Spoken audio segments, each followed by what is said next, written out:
우리 소망에 관한 주제로 말씀을 나누고 있습니다. 다음 주까지 계속될 예정입니다. 지난주에 죽음을 바라보는 눈이 열려야 한다, 그렇게 말씀을 드렸습니다. 죽음이 무엇인가? 우리가 죽음의 한계를 가지고 있는 자고, 예수 그리스도께서 이 죽음의 한계를 깨뜨리시기 위하여 이 땅에 오셨다라고 하는 사실을 말씀을 드렸습니다. 그런데 죽음의 눈이 열리는 것만으로는 우리가 진짜 소망의 사람이 되었다, 소망을 가진 사람이 되었다, 이렇게 말씀드릴 수가 없습니다. 짝을 이루어야 되는데, 우리가 죽음이 무엇이고 우리가 어떤 한계를 가진 존재인지를 아는 동시에 우리 하나님께서 어떤 놀라운 축복을 예비해 주시고 이미 누리게 하셨는지를 깨닫는 것이 중요합니다. 그게 바로 천국이에요. 그래서 천국을 내다보는 눈이 열려야, 죽음을 내다보는 동시에 천국을 바라보니 환하게 열린 사람이 바로 소망의 사람인 줄로 믿습니다. 우리가 예수 믿고 받은 복이 많지만 그 중에 큰 축복이 무엇이냐? 우리가 천국 백성이 되었다는 것입니다. 우리가 천국을 소유한 자가 되었다는 것, 이것이 정말 놀라운 축복이지요. 여러분, 천국이 어떤 곳입니까? 천국이 어떤 것이에요? 이 세상과 한번 비교를 해보십시다. 우리는 유한하고 짧은 인생을 살 수밖에 없는 그런 존재들입니다. 그런데 천국은 어떤 것이죠? 영원한 생명, 영생이 주어지는 것, 그것이 바로 천국인 것입니다. 여러분, 우리는 육체적으로 너무나 연약하지요. 오늘 아침에도 약을 챙겨 드신 분이 있으실 거예요. 그리고 오늘 혹시 병원에 정기검진을 다녀오신 분도 혹시 있으실지 모르겠습니다. 여러분, 이 땅에서 나이가 들면 들수록 질병에 노출되기가 쉽습니다. 그리고 나이가 들면 찾아오는 고질병 같은 것들이 있기 마련이죠. 고혈압, 당뇨, 신경통, 잘 낫지 않는 것들이에요. 그래서 이것들을 다스리기 위해서 매일 약을 먹고, 그리고 중한 병이 생기기 전에 늘 체크하기 위해서 정기검진을 받고 또 병원 입원하기도 하고 하는 그런 한계를 우리가 지니고 있습니다. 그러네요. 천국에는 뭐가 없는지 아세요? 병원이 없습니다. 약국이 없어요. 매일 아침 천국에서 일어나가지고 약 어디 있어? 약 어디 있어? 이런 일이 천국에는 없다. 왜? 우리가 천국에서는 완전한 죽음과 질병과 이런 모든 육체적인 지금 우리가 겪게 되는 이런 재앙들로부터 완전히 벗어나고 건강한, 완전히 강건한 그런 육체를 가지게 될 것이기 때문입니다. 여러분, 우리는 이 땅에서 수치와 부끄러움을 피할 수가 없어요. 수치와 부끄러움을 피할 수 없지만 천국에서는 완전한 영광만을 누리게 될 것입니다. 수치와 부끄러움이 단 하나도 존재하지 않는 완전한 영광만을 누리는 그런 존재로 우리가 살아가게 될 것이라 하는 것입니다. 세상에는 눈물과 슬픔이 있죠. 눈물과 슬픔을 피할 수 있으면 얼마나 좋겠습니까? 그런데요, 눈물 없이 사라지지 않는 것, 슬픔이 없이 사라지지 않는 것이 이 세상의 삶이 아니겠습니까? 그런데 천국에서 주님께서 눈물 싹 씻어주신다고 하셨습니다. 다시 곡하는 것이나 눈물 흘리는 것이 없는 완전히 기쁨으로 충만한 나라가 바로 우리 하나님의 나라, 천국인 줄 믿습니다. 여러분, 우리는 이 땅에서 항상 부족함을 느껴요. 그죠? 이것도 부족한 것 같고 저것도 실제로 부족합니다. 그죠? 이 세상에서 이 자원이 한정되어 있기 때문에 우리가 소유할 수 있는 것은 지극히 제한적이에요. 그래서 우리는 늘 부족하다 이렇게 느낍니다. 그렇지만 천국에서 우리가 뭔가 부족하다고 느낄까? 그렇지 않아요. 천국에서는 완전한 부요함 가운데 부족함이 없다. 이것이 믿음의 고백이기도 하지만 실제로 이런 고백이 우리의 입술에서 분명히 터져나오게 될 것입니다. 여러분, 세상에서는 다툼과 갈등을 피할 수가 없죠. 단 한 번도 싸우지 않은 사람이 있어요? 단 한 번도 다른 사람에게 상처 준 사람 없습니까? 단 한 번도 나는 미워한 사람이 없다. 이 세상 사람이 아닌 거예요. 여러분, 그렇죠? 이 세상에서 우리는 갈등과 다툼과 그리고 상처, 이런 것을 피할 수가 없어요. 그런데 말입니다. 천국은 사랑으로 충만한 나라예요. 평화로 충만한 나라입니다. 완전한 사랑, 완전한 평화 가운데 서로 사랑하고 또 서로를 축복하는 그런 놀라운 나라, 이 나라가 바로 하나님의 나라인 줄로 믿습니다. 그래서 성경은 우리 죽음은 일반적으로는 부정적으로 생각해요. 피하고 싶은 것이고 지난주에 말씀드렸처럼 저주 같은 것으로 고통으로 생각합니다. 그런데요, 성경을 보면 죽음에 대해서 아주 긍정적으로 평가하는 것을 보게 돼요. 뭐라고 말씀하시느냐? 시편 111편 6절, 116편 15절 말씀에 이렇게 말해요. 경건한 자들의 죽음은 여호와께서 보시기에 귀중한 것이미로다. 경건한 자의 죽음이 귀한 것이라는 거예요. 그리고 요한계시록 14장 13절 말씀, 잘 아는 말씀인데 주 안에서 죽는 자들은 복이 있도다. 죽는 게 복이라는 거예요. 죽는 게 복이다. 주 안에서 죽는 자들은 복이 있는 것이다. 복이 있는 자들이다. 이렇게 말씀하고 있습니다.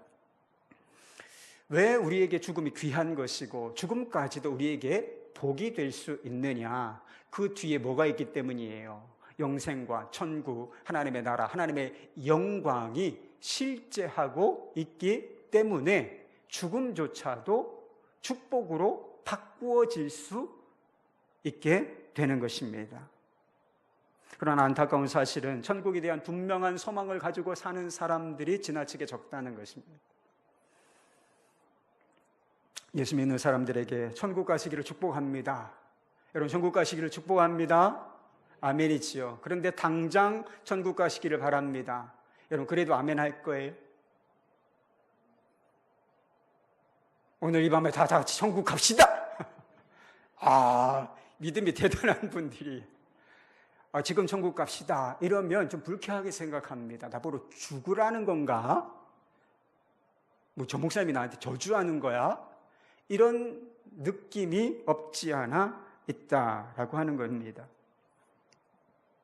여러분, 지금 살고 있는 집보다 더 크고 좋은 집으로 이사할 수 있도록 해준다면 어떻게 느끼겠습니까? 지금 다니는 학교, 다니는 직장보다 더 좋은 학교, 더 좋은 직장으로 바로 옮길 수 있도록 해준다면 여러분 불쾌하게 생각할 거예요? 지금이라도 그렇게 되기를 원합니다. 나 짐 쌀 거예요, 오늘 집에 가서. 이렇게 생각하지 않겠어요? 그런데 당장이라도 천국에 가시기를 바랍니다. 이렇게 이야기를 하면 그것을 불쾌하게 생각하고 못마땅하게 혹은 저주처럼 이렇게 생각하는 사람들이 많이 있다라고 하는 것이죠. 천국이 어떤 곳인지를 바라보는 이 천국 소망이 아주 분명치 않다라고 하는 사실을 보여주는 것이 아니고 무엇이겠습니까? 우리가 예수를 믿으면 하나님의 자녀가 되고 천국을 소유한, 이게 나중에 천국 갈지도 모르는 사람이 되는 것이 아니라 이 땅에 있을 때 예수 그리스도를 영접하는 동시에 천국을 소유하게 된단 말이에요. 천국 백성이 되는 것입니다. 그런데 예수님께서는 천국을 소유한 사람의 특징 한 가지가 있다. 천국을 이미 소유한 사람에게 한 가지 분명한 특징이 있는데 그것이 바로 기쁨이라고 말씀하신 적이 있어요. 오늘 본문 말씀입니다.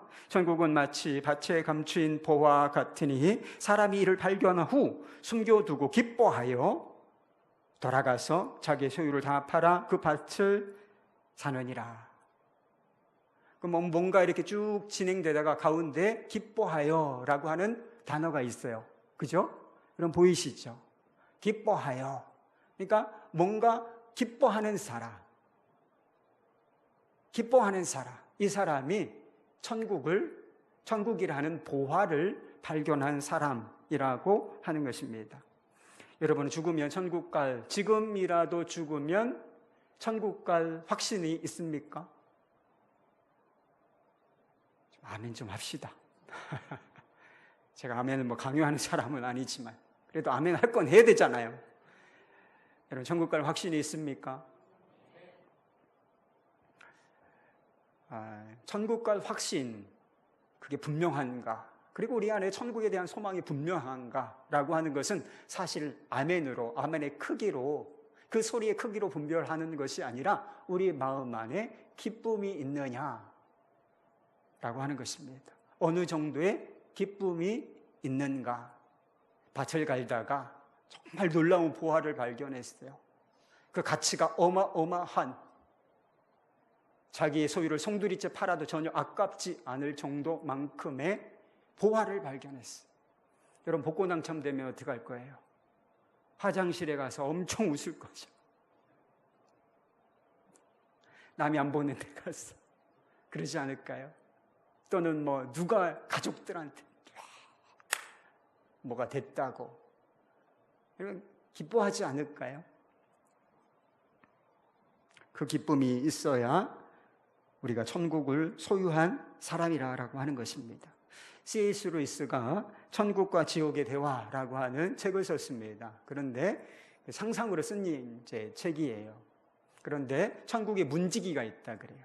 천국에 문지기가 있는데 천국으로 입성하는 사람, 천국문에 이른 사람에게 단 한 가지 질문만을 던진다는 것입니다.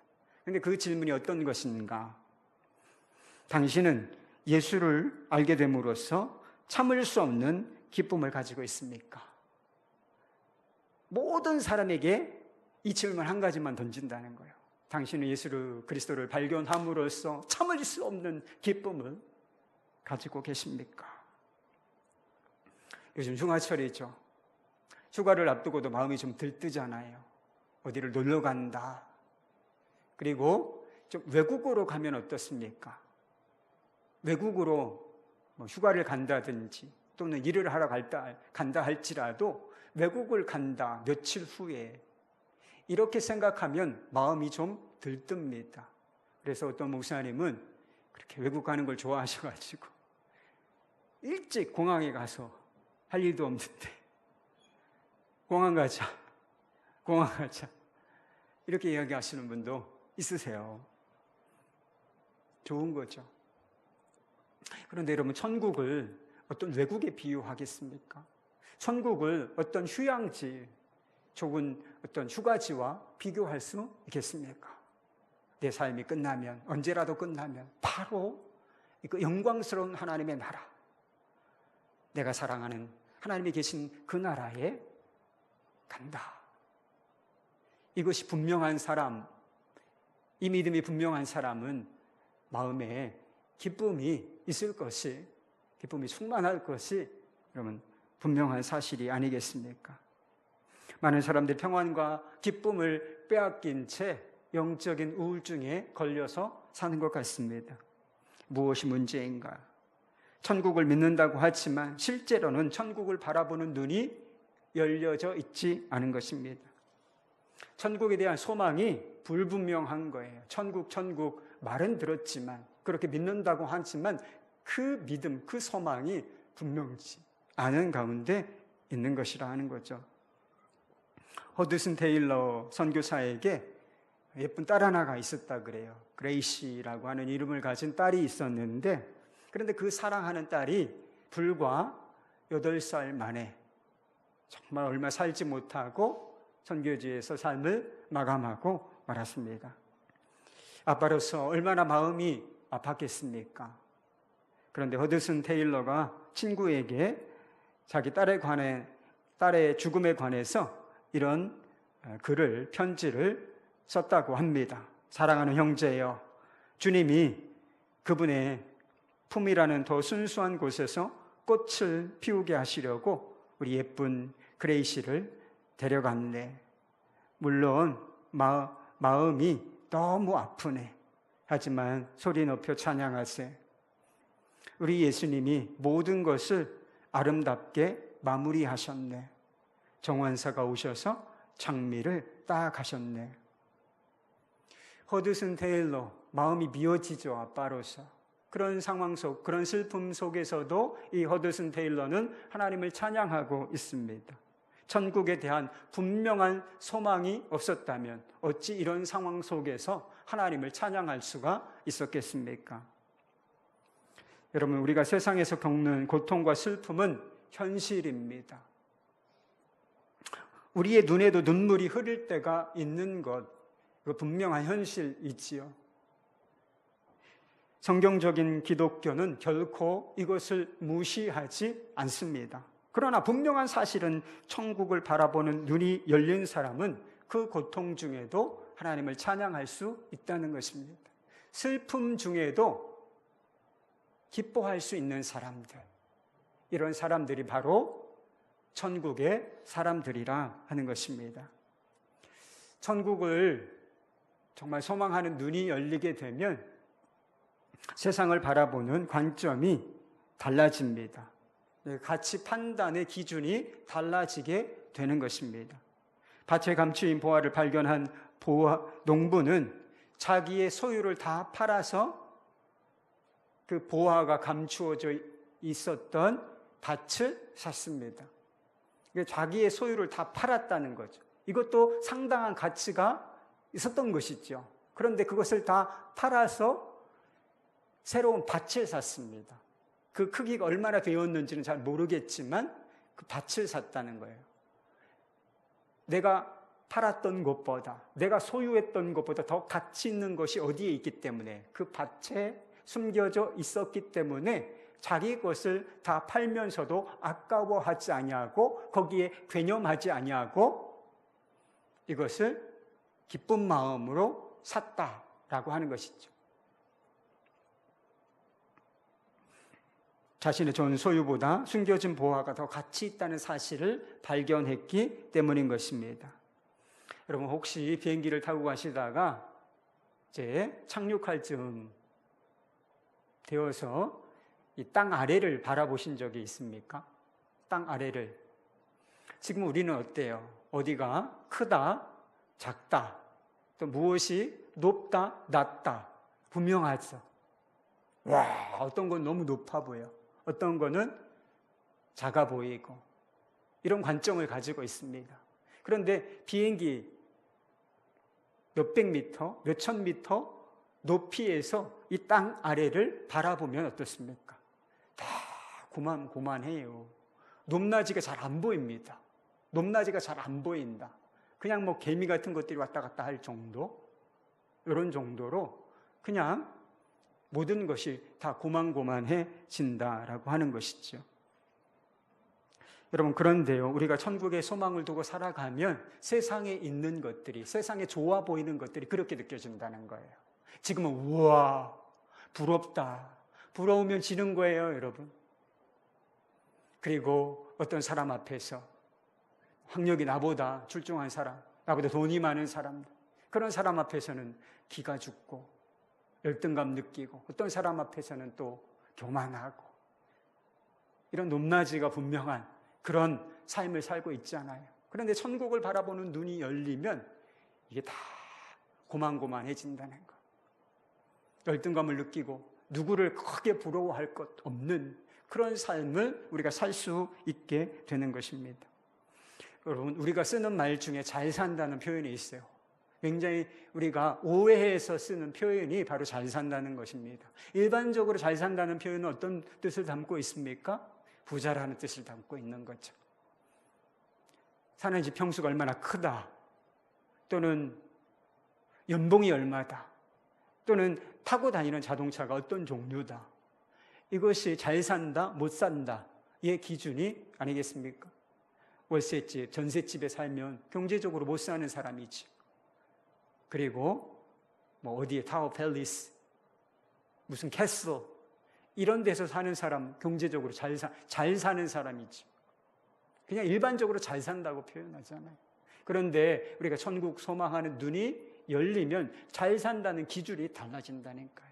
뭐가 잘 사는 것입니까? 예수 안에서 사는 게 잘 사는 거예요. 예수 밖에 있으면 그 모든 보화가, 세상 보화가 무슨 의미가 있습니까? 결국 그거 다 가지고 지옥 갈 건데, 가지고도 못 가죠, 사실.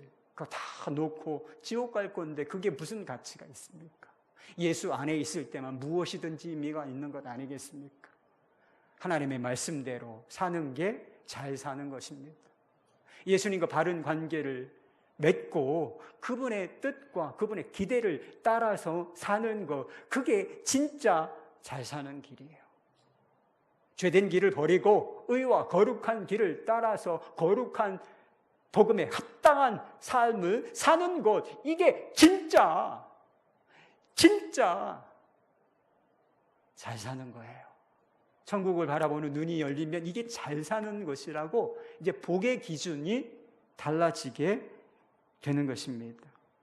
그렇다면 왜 우리가 천국에 대한 소망이 그렇게 분명치 못한 것일까? 천국에 대한 지식이 없기 때문이 아닙니다. 제가 처음에 천국이 어떤 곳이냐라고 말했을 때 영생이 있는 것, 영광이 있는 것, 기쁨이 있는 것, 부요함이 있는 것, 완전한 사랑과 평화가 있는 것, 여러분 처음 들어보셨어요? 천국이 그런 나라라고 하는 거 여러분 모르십니까? 아마 다 알고 계실 것입니다. 문제는 주님과의 관계인 것입니다. 아직도 예수님께서 우리를 천국으로 인도해 주시는 분이 계신데 그분이 예수인 거예요. 예수님이시죠. 그런데 예수님께서 나의 왕과 주인이 아니시기 때문에 내가 천국 너무 개념적인 거예요. 분명치가 않은 거예요. 천국 있는 것 같기도 하고. 그러니까 우리가 소망의 사람으로, 항상 소망이 있는 사람으로 살지 못하는 것이라는 것입니다. 여러분, 천국은 죽어서만 가는 것이 아닙니다. 천국이 어디서부터 시작되고 천국이 어디 있느냐, 예수님께서 이런 말씀하신 적이 있습니다. 천국 복음을 전파하시면서 이렇게 말씀하셨죠. 회개하라, 천국이 가까이 왔느니라. 그리고 어떤 때는 이런 말씀도 하셨어요. 천국이 여기 있다 저기 있다 믿지 말아라. 천국은 여기 너희 안에 있느니라. 이렇게 말씀하신 것 여러분 기억하세요? 여러분 천국이 어디 있습니까? 가까이 있어요. 죽음 이후에만 가는 것이 아니라 천국은 여기 우리 안에, 내 마음 안에 있는 것입니다. 여러분 천국을 장소 개념이라고 생각해요. 우리는 천국은 어떤 일정한 장소일 것이다. 천국이 3층 천이 어디쯤 있나? 1만 미터 상공에 있나? 이런 식으로 생각한다니까. 어떤 특정한 장소일 수도 있다고 생각합니다. 저는 천국은 일정한 특정한 장소일 수도 있다고 생각하지만 천국의 근본적인 개념은 통치, 다스리는 영역이 나라인 거잖아요. 대한민국 주권, 대한민국 정부의 통치권이 미치는 영역이 어디예요? 대한민국입니다. 여러분 천국의 주인이 누구십니까? 천국을 가져다 주시는 분이 누구신가요? 예수 그리스도이신 거죠. 그러니까 그분이 다스리시는 영역, 그 모든 영역이 바로 천국, 하나님의 나라인 것입니다. 하나님께서 이 세상을 다스리시죠. 다스리지 못하는 영역이 있을 수 있어요. 어디예요? 우리 마음을 다스리지 못할 수가 있다는 거예요. 우리의 삶을 다스리지 못하실 수 있어요. 왜? 우리가 예수님을 영접하고도 영접했다라고 말하면서도 그분께 통치권을 넘겨드리지 않으니까. 그분과의 관계를 우리가 소홀히 여기고 도외시하고 옛날 어른들 말로 꽂아놓은 보릿자루. 우리 마음 한켠에 그냥 주님은 잘 계셔요. 그냥 내 삶은 내 인생은 나의 것이니까 내가 내 뜻대로 살아갈게요. 이렇게 살아가는 사람이, 그러니까 예수님은 모셨는데 예수님이 주인이 아니고 왕이 아니신 거예요. 그러니까 하나님의 나라가 내 마음속에 임하지를 못하는 것입니다. 그것의 궁극이 지향점, 거기가 어딘가 천국인데 그것이 내 마음 가운데 온전히 이루어지지를 못하니 내가 천국의 삶을 살 수 없는 것이고 천국의 소망이 분명치 않을 수밖에 없는 것입니다. 짐 심발라 목사님이 천국에 가고자 하는 사람들에게 이렇게 질문했다고 해요. 우리가 이 땅에서 하나님의 임재를 경험하려고 애쓰지 않는다면 왜 천국에 가려 하는가? 우리가 지금 이곳에서 하나님의 임재를 즐거워하지 않는다면 천국은 우리에게 천국이 아니다. 이 땅에서 하나님을 애타게 원치 않는 사람을 왜 하나님께서 천국에 보내시겠는가? 하나님의 임재를 갈망하는 사람, 하나님을 애타게 찾는 사람, 자기의 통치권, 삶의 주권을 주님께 넘겨드리고 주님 나를 다스려 주십시오. 주님 안에 임재, 그 통치와 임재 안에 거하기를 원하는 사람, 그 사람이 어디 갈 사람이에요? 천국 갈 사람인 것입니다. 이 믿음의 결단이 분명한 사람이 소망이 있다, 이렇게 말할 수 있는 사람이라는 것이죠. 우리가 잘 아는 찬송가 중에 이런 찬송가 있어요. 94장 주 예수보다 귀한 것은 없네 라고 하는 찬양입니다. 우리 1절 가사만 제가 읽어드려 볼게요. 주 예수보다 더 귀한 것은 없네. 이 세상 부귀와 바꿀 수 없네. 영죽은 내 대신 돌아가신 그 놀라운 사랑 잊지 못해. 세상 즐거움 다 버리고 세상 자랑 다 버렸네.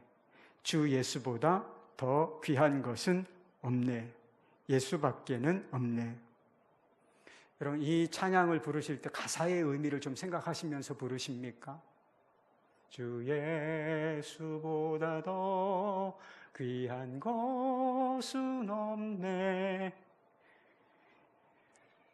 이 찬양을 어떤 마음으로 부르십니까?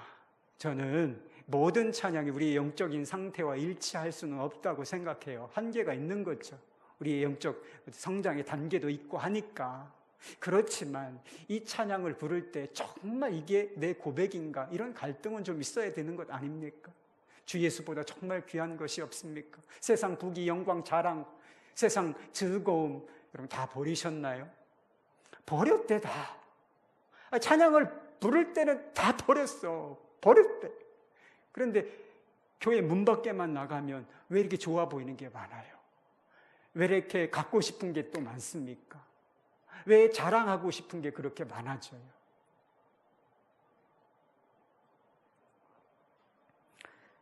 여러분, 그렇게 세상에 좋아하고 보암직도 하고 좋아 보이는 것도 너무나 많은데 이 모든 것을 어떻게 버릴 수가 있느냐 하는 것입니까? 가치 판단의 기준이 달라진 사람만 버릴 수 있는 것입니다.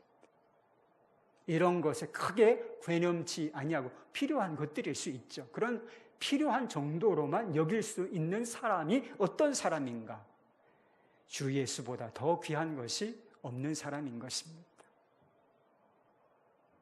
마음이 주님에 대한 사랑으로 가득 찬 사람, 주님과의 교제가 가장 큰 기쁨이 된 사람, 말하자면 예수님께서 내 마음을 다스리고 있는 상태, 내 마음에 하나님의 나라가, 천국이 임한 상태, 그 사람만 이 세상에 있는 것들, 그런 것들을 내려놓을 수가 있는 것입니다. 아까워서 어쩔 수 없이 지옥에 갈까 봐 두려워서 내려놓는 것이 아니라 기쁜 마음으로 주님이 더 좋으니까, 천국이 더 좋은 것이니까 우리가 내려놓아지게 되는 것이라 하는 것입니다. 예수님의 왕되심과 그리고 천국에 대한 소망이 분명한 사람들에게 또 한 가지 특징이 있어요. 흔들리지 않는다는 것입니다. 가치관이 달라지고 그리고 흔들리지 않는 그런 삶을 살게 된다라고 하는 것입니다. 우리 마음과 삶을 흔들어 놓는 것이 얼마나 많습니까? 그런데요, 우리가 하나님의 나라, 그리고 그 나라를 가져오시는 주님께 시선을 고정하면 우리 삶이 요동치를 않는다라고 하는 것입니다. 이런 스데반 집사는 주 예수의 복음을 전하다가 돌에 맞아 순교했습니다. 그런데 돌에 맞아 죽어가는 사람의 얼굴이 마치 천사의 얼굴과 같았다라고 이야기하고 있습니다. 기쁨으로, 영광으로 그 얼굴이 환했다, 이런 뜻이겠지요. 그는 자신을 향해서 돌을 던지는 사람들, 그 사람들을 용서할 수 있는 힘을 가지고 있었습니다. 무엇 때문에 그랬던 것이죠? 어떻게 순교도 감당할 수 있는 힘을 그가 가질 수 있었겠느냐라고 하는 것입니다. 거기에 사도행전을 보면 예수님께서 하나님 보좌 우편에 서신 것을 스데반이 보았다, 이런 기록이 있어요. 그러니까 하늘 문이 열린 거죠. 영안이 열려서 하나님의 나라를 보고 하나님의 나라의 왕권을 가지고 계신 예수 그리스도께 시선이 고정되었기 때문에 순교도 감당할 수 있는 힘이 생기고 원수도 용서할 수 있는 힘을 그가 가지고 있을 수 있었던 것입니다. 여러분, 민권 운동을 하신 마틴 루터 킹 목사님을 잘 아실 겁니다. 민권 운동, 흑인들의 인권이 아주 밑바닥이었을 때 흑인들의 권리를 찾자, 인간다운 권리를 찾자, 이런 운동을 펼치신 분 아니겠습니까? 이 민권 운동을 하면서 얼마나 많은 저항에 부딪히고 또 얼마나 큰 어려움에 직면했겠나요? 그러나 그는 수없이 많은 고난과 핍박에도 흔들리지 않았습니다. 1968년 4월 3일 메이슨 교회에서 그 마지막 설교를 하게 돼요. 마지막 설교라고 하는 사실을 자신은 몰랐지만 그것이 마지막 설교가 되었습니다. 그런데 예언처럼 자신의 삶을 곧 예언하는 것처럼 그런 마지막 설교를 하게 되는데 설교의 끝부분이 이렇게 마무리되어집니다. 우리 앞에는 힘겨운 날들이 놓여 있습니다. 그러나 지금 내게 그것은 중요하지 않습니다. 나는 산 꼭대기에 가봤기 때문입니다. 나는 개의치 않습니다. 모든 사람처럼 나도 오래 살고 싶습니다. 오래 사는 것은 좋은 일입니다. 그러나 지금 나는 거기에 관심이 없습니다.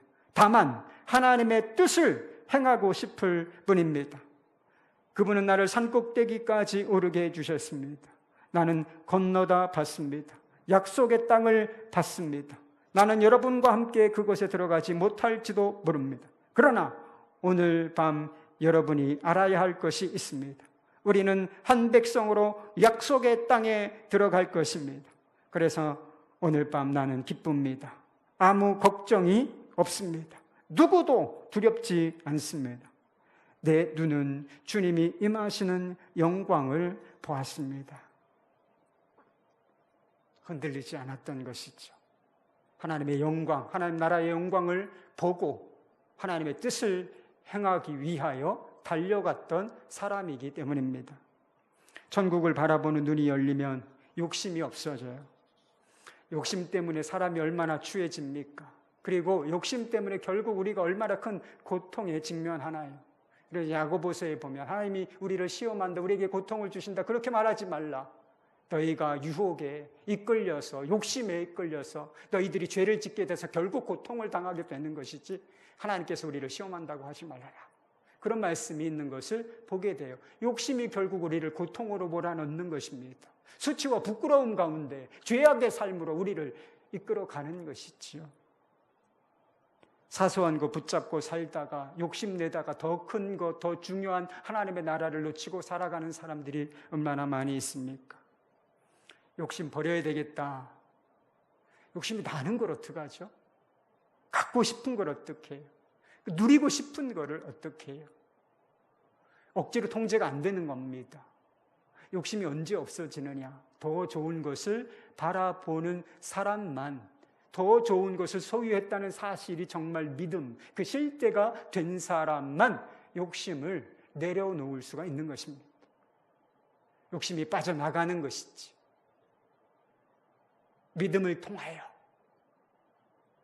실제가 된 믿음을 통하여 욕심이 빠져나가게 되는 것입니다. 아주 오래전에 중국 여행을 다녀온 어떤 목사님이 이런 글을 쓰셨다고 합니다. 91년도에 처음으로 중국을 방문했었습니다. 그때는 중국이 이제 막 경제적으로 기지개를 켜기 시작하는 때 같아 보였습니다.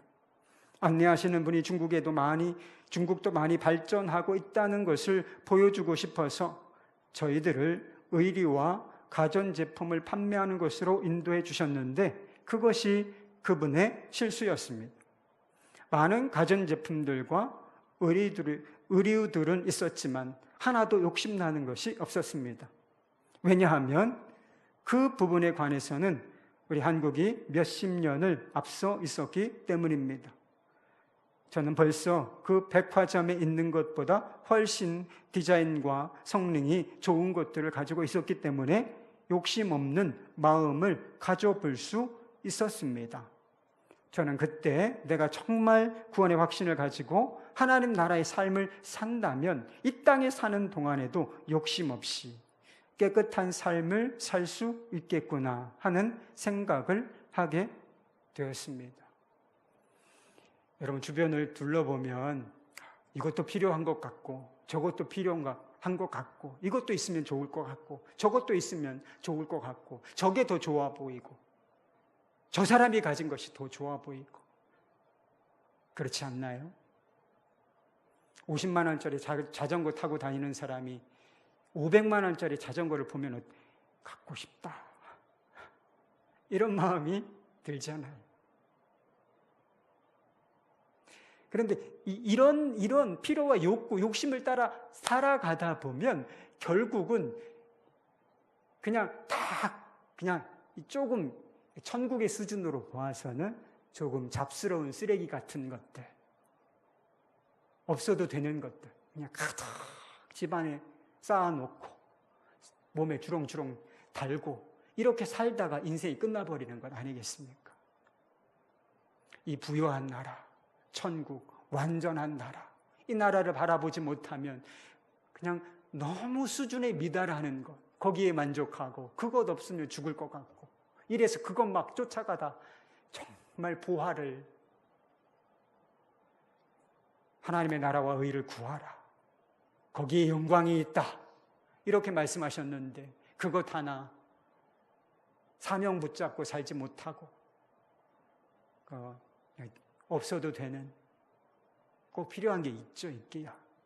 없어도 되는 것, 그런 쓸데없는 짐만 늘리는 그런 삶을 살게 되는 것입니다. 천국을 바라보는 눈이 환하게 열려야 정말 우리에게 주어진, 하나님께서 이미 주신 자원들이 너무 많아요. 그런 자원들을 필요한 곳에 하나님의 의와 하나님의 나라와 하나님 그 나라의 영광을 위하여 사용할 수 있는 것 아니겠습니까? 우리는 이 땅에 살지만 하나님 나라의 백성들이에요. 천국 시민권을 가진 사람들에게 한 가지 특징이 있는데 좀 일반적으로 이해가 되지 않는 그런 내용이기도 합니다. 그런데 빌립보서 1장 29절 말씀에 보면 예수 믿는 사람들이 어떤 사람인가, 어떤 은혜를 받은 사람인가 이렇게 이야기합니다. 제가 표준 세 번역으로 읽어드릴게요. 하나님께서는 여러분에게 그리스도를 위한 특권, 즉 그리스도를 믿는 것뿐만 아니라 또한 그리스도를 위하여 고난받는 특권도 주셨습니다. 여러분, 예수 믿는 것이 은혜입니까? 여러분, 이 자리에 있는 것이 특별한 권리라고 느껴지시나요? 믿음은 모든 사람들의 것이 아닙니다. 나가서 전도해 보면 알아요. 믿음은 모든 사람들에게 주어지는 것이 아니라 하나님의 은혜로 특별하게 우리에게 주어진 것입니다. 그런데 이 말씀을 보면 우리가 믿음을 가진 것도 놀라운 은혜요, 특권이지만 하나님의 자녀가 되었다라고 하는 사실도 놀라운 축복이요, 특권이지만 우리가 예수 믿으면서 사명을 따라 하나님 나라의 삶을 살면서 당하는 고난이 있는데 그 고난 역시 특권이라고 이야기하고 있는 것입니다. 여러분, 주님을 따르는 길이 예수님께서는 좁은 길이라고 말씀하셨어요. 넓은 길은 좋아 보이니까, 또 넓어 보이니까 많은 사람들이 가지만 나를 따르는 길은 좁은 길이다, 협착하다, 거칠어 보인다.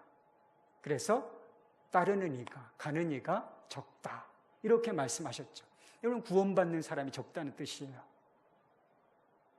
비율로 따지면 소수라는 것입니다. 그런데 이 말씀은 좁은 길에는 어떤 의미도 따라 예수님을 따라가는 길이 결코 수월하거나 편안한 길이 아니라는 의미도 있는 겁니다. 나는 그냥 편안하게 살고 싶어. 예수님은 그렇게 얘기하신 적이 없어요. 난 편안하고 싶어서 예수를 믿는다, 이런 개념이 있을 수가 없다는 거예요. 좁은 문으로 들어가기를 힘쓰라. 나를 따르려거든 자기를 부인하고 자기 제 십자가를 지고 나를 따를 것이다. 이렇게 말씀하시지 않았습니까? 여기 편안하다, 수월하다 이런 개념이 있습니까? 없어요. 여러분, 예수를 믿고 예수를 따른다라고 하는 것은 세상과 역행하는 것입니다. 그러니 불편하고 때로는 고난도 겪고, 여러분 전도해 보십시오. 전도하면 사람들이 다 환영해 주죠. 전도를 안 해보셔서 몰라요. 전도를 욕을 먹을 때도 있어요. 좀 기분이 안 좋아. 전도지 이렇게 저를 딱 째려보는 게 기분이 안 좋아. 뭐 크게 욕을 한 것도 아닌데 기분이 안 좋아. 감정을 가진 존재니까 그때도 기뻐해야 되는데 감정적인 기쁨은 아니죠. 아, 내가 예수 믿는 주님께 속한 사람이다. 사명을 수행하고 이것을 기뻐하라. 그렇게 말씀하신 것이지만 뭐 비웃음도 달라. 천국 당신이나 가. 이런 사람 저한테 그렇게 얘기하더라고. 난 벌써 천국 살아. 이러면서.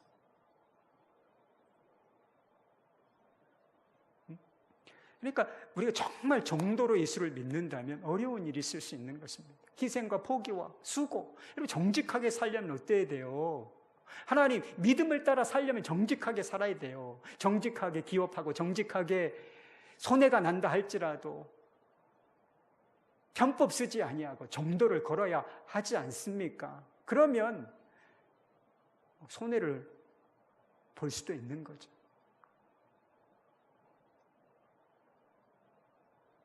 피해가면 겪지 않아도 되는 일들 겪어야 하는 것입니다.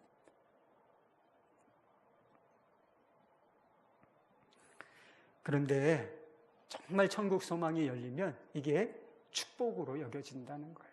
주님 따르면서 조금 어려운 거, 조금 힘든 거, 이게 다 축복이고 은혜다. 그렇게 여겨진다는 것입니다.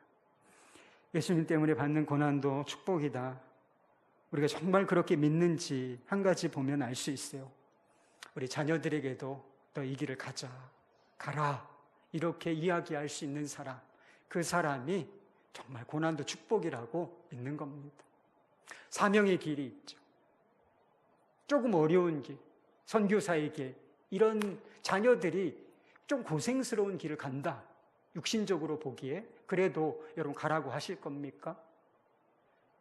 천국을 바라보는 눈이 열린 사람만 그래 가라.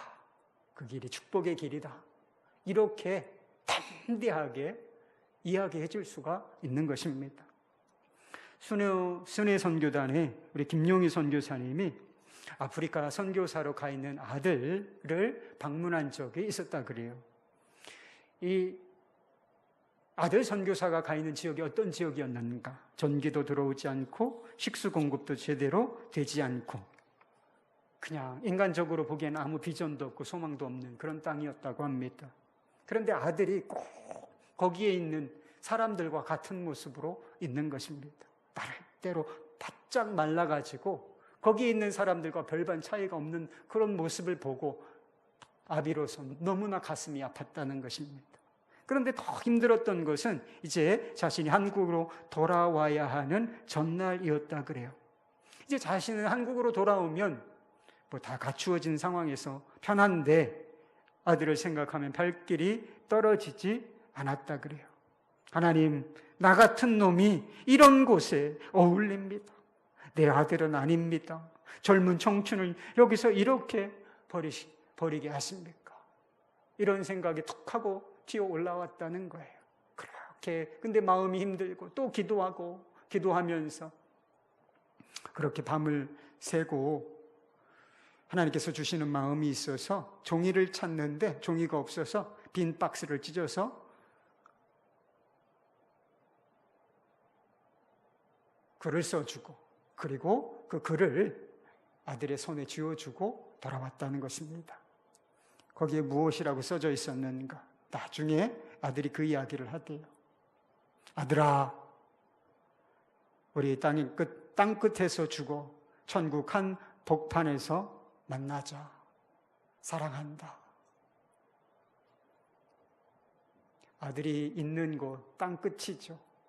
누구도 관심을 가져주지 않는 그 땅이지만 그 땅에서 하나님의 복음을 전파하며 그 자리에, 사명의 자리에 선 그 아들, 천국이 있음을 믿으니까 그게 복이 있다, 그 자리가 축복이다 라고 그 아들을 거기에 남겨두고 올 수가 있었다라고 하는 것이지요. 많은 사람들이 정직과 진실의 가치를 알면서도 그렇게 살지를 못합니다. 실패에 대한 두려움 때문인 것입니다.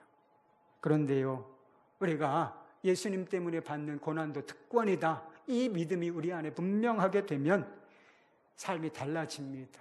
믿음이 정말 능력이 되는 것입니다. 정직하게 살다가 가난하게 되면 천국에서 부요하게 살면 되지. 하나님의 말씀 따라 살다가 실패하면 하나님 나라에 가서 그 영광 누리면 되지. 이런 믿음이 오면 어려워도 힘들어도 하나님이 기뻐하시는 길을 선택하며 살아갈 수 있다라고 하는 것입니다. 말씀을 마무리합니다. 천국을 바라보는 눈이 열려야 하는 것입니다. 예수님의 주 되심과 왕 되심이 분명한 삶을 살아야 하는 것입니다. 그래야 비로소 나는 죽고 예수로 사는 삶을 살 수 있는 것입니다. 그 십자가의 길, 그것이 저주의 길이 아니라, 고통의 길이 아니라, 그것이 능력의 길이고 또 소망이 넘치는 그런 삶이 될 줄로 믿습니다. 천국 소망이 분명한 삶을 살아가시기를 주의 이름으로 축복합니다.